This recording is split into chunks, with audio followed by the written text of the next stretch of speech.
नमस्कार साथियों, आपको स्वागत है अपने YouTube channel son of Saran Amin पर। हम लोग इस अमीनी के क्लास में आज जानेंगे मकान मालिक एवं किराएदार के बीच कानूनी समझौता के बारे में। क्या है कानूनी समझौता?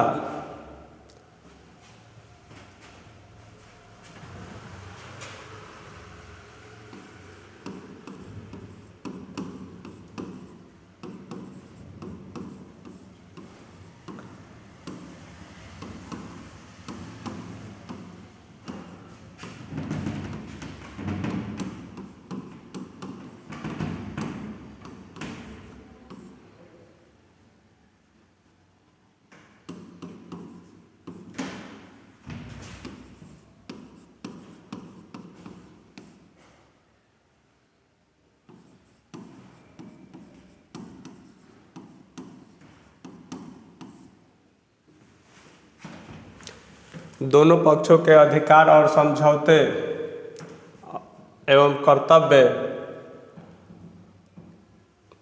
का अपनी अपनी जवाबदेही,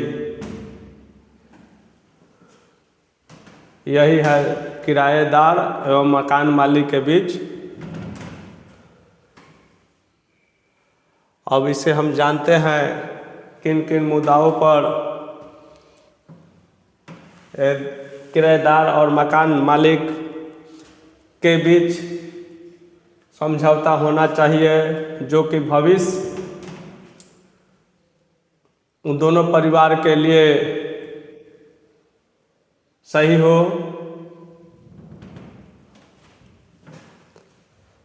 तो हम लोग टॉपिक वाइज इसको जानेंगे।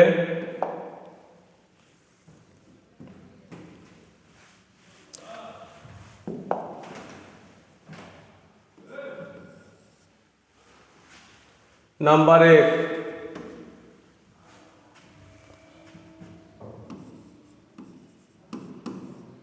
मकान मालिक का विवरण।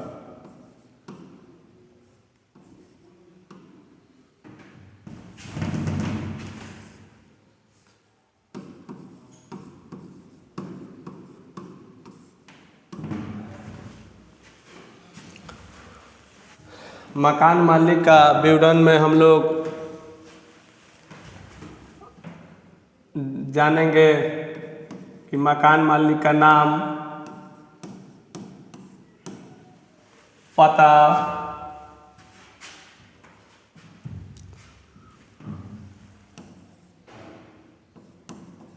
इत्यादि का जिक्र होगा। सेकंड,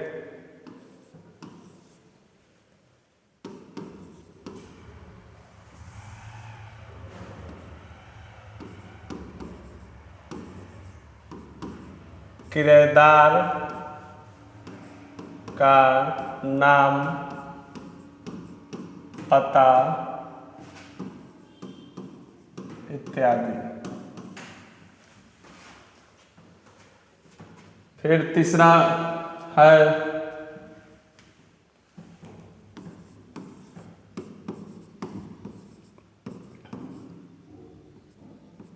विवरण और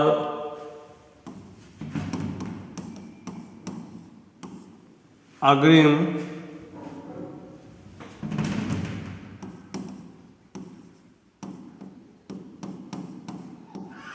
समझौता। विवरण में आएगा तो वह किस चीज़ का कारोबार करने के लिए, किस पर्पस से मकान किराएदार के द्वारा लिया जा रहा है, एवं वह कितने दिनों के लिए आपसे तालमेल किया गया है, यही अग्रिम समझौता। और यहाँ एक चीज़ और समझने की ज़रूरत है, यह समझौता 1 वर्ष से कम होनी चाहिए। 1 वर्ष से कम होनी चाहिए।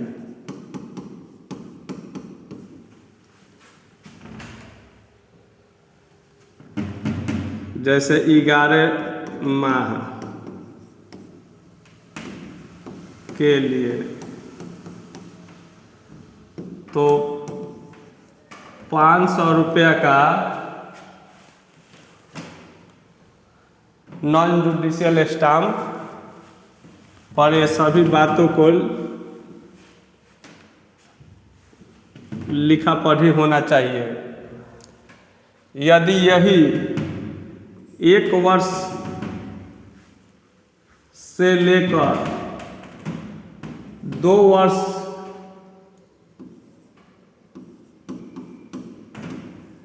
के भीतर 2 वर्ष के अंदर के लिए समझौता होता है तो वहाँ 1000 रुपया का स्टाम्प पर लिखा पढ़ी होना चाहिए। और यही 2 वर्ष से 5 वर्ष के लिए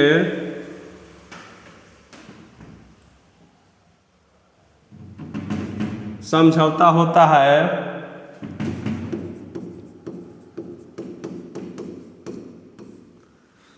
तो उसका नॉन जुडिशियल स्टाम्प का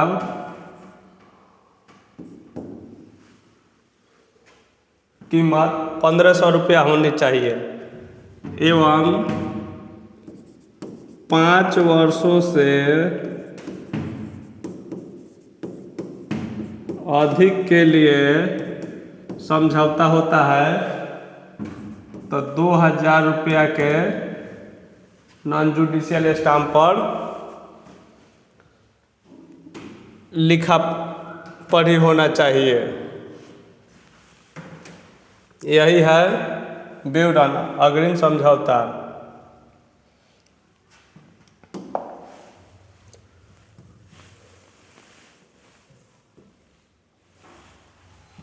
अब चलिए हम लोग आगे बढ़ते हैं।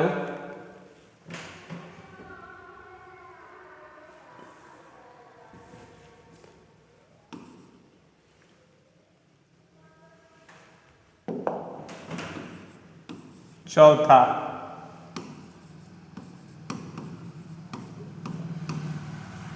उस स्टाम्प पर अवधि का जिक्र अनिवार्य होना चाहिए। यह कितने समय के लिए यह समझौता होता है उसका जिक्र होना चाहिए। समय सीमा,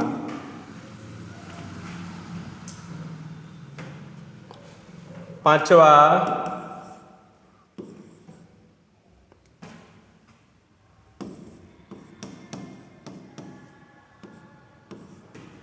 भुगतान।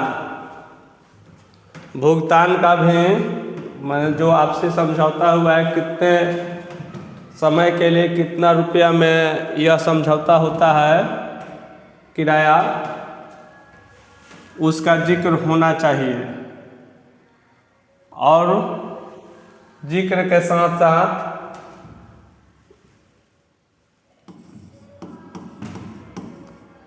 बैंक चालान या ऑनलाइन भुगतान या कोई भी यूपीआई के माध्यम से होने पर सबसे अच्छा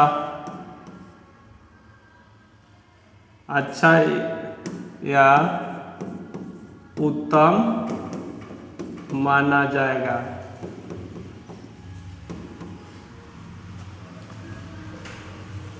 अच्छा एवं उत्तम माना जाएगा कोई भी यूपीआई से।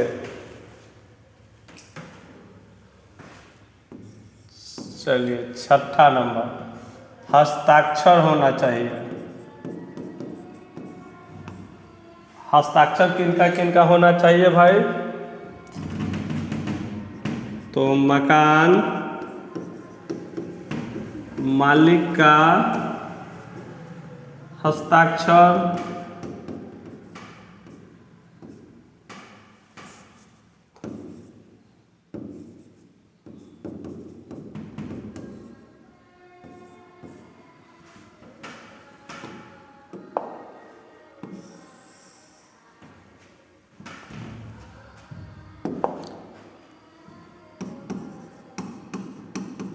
किराएदार का हस्ताक्षर,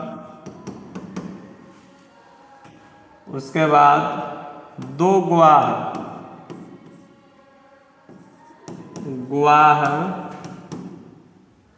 का हस्ताक्षर उस पेपर पर होना चाहिए।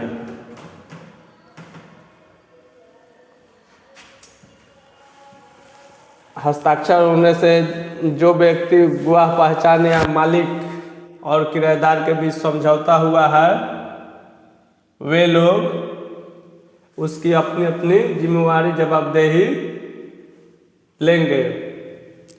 चलिए आगे हम लोग बढ़ते हैं।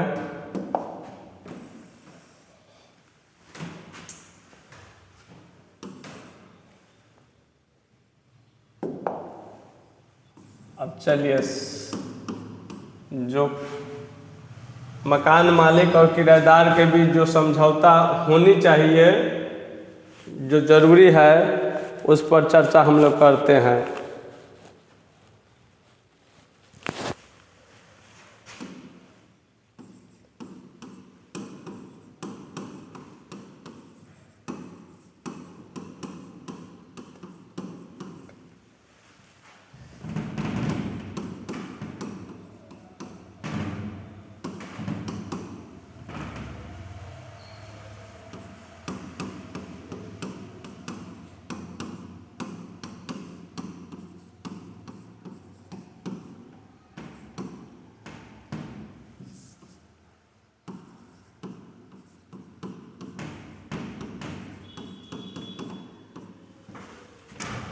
बिना मकान मालिक के अनुमति के उस दुकान के मकान में न किसी प्रकार का निर्माण होना चाहिए और न ही तोड़ फोड़ होना चाहिए।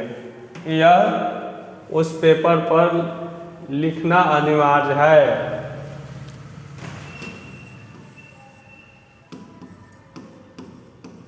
बिजली का बिल, इलेक्ट्रिसिटी बिल या पानी का बिल, इसका जिक्र होना चाहिए। कितना पानी का बिल और जो भी बिजली का बिल आएगा या पानी का बिल आएगा वो किनको चुकाना है, किराएदार को चुकाना है कि मालिक को चुकाना है, कि किराया के तहत ही रखा गया है या किराया के अलावे इस बिल को देना है। इसका जिक्र होने से दुकानदार और मकान मालिक के बीच सहमति अच्छी रहेगी।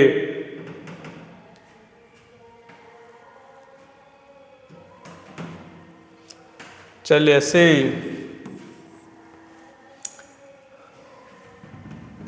जो मकान आप किराए पर लिए हैं उसको किस पर्पज से लिए हैं इसका भी जिक्र होना चाहिए। यानी व्यवसाय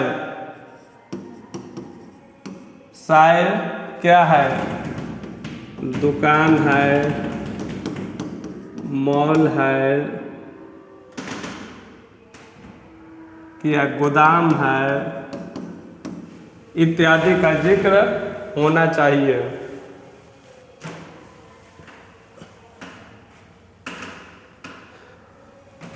डी, यह भी जिक्र होना चाहिए कि मैं मकान तो आपको दे दिया, लेकिन उस मकान के समय समय पर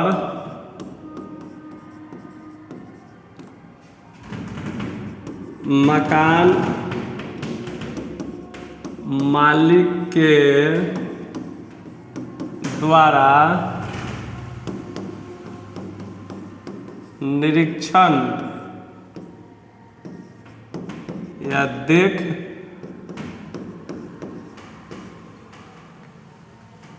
रेख करने का अधिकार का चर्चा होना चाहिए। उस स्टैम्प पर दुकान का अधिकार का चर्चा होना चाहिए।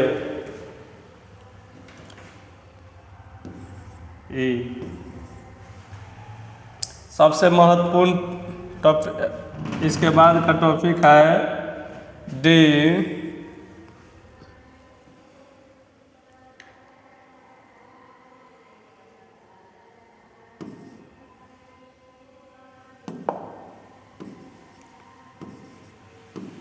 मकान को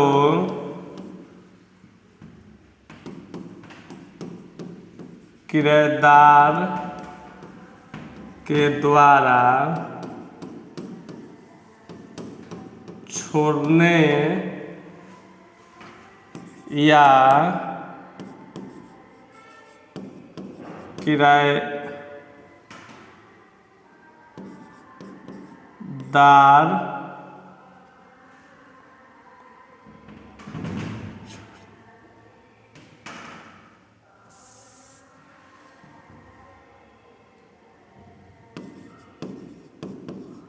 मकान मालिक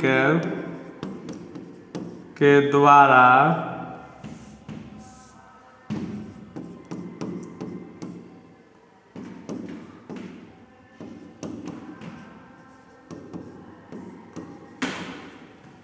को छुड़वाने का अधिकार होना चाहिए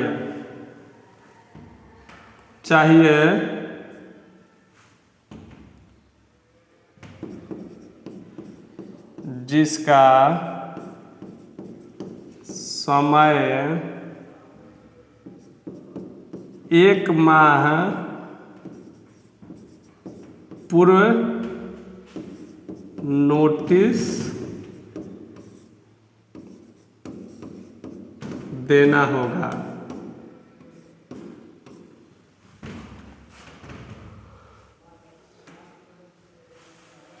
तो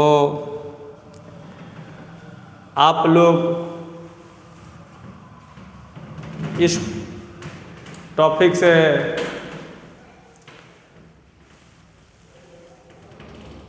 अच्छी तरह समझ गए होंगे कि मकान मालिक और किराएदार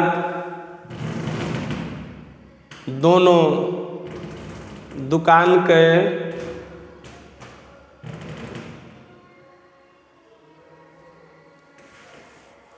किराएनामा पर किन किन शर्तों को जिक्र करना अनिवार्य है, जिससे मकान मालिक एवं किराएदार के बीच एक अच्छी साझेदारी समन्वय के साथ कारोबार किया जा सके।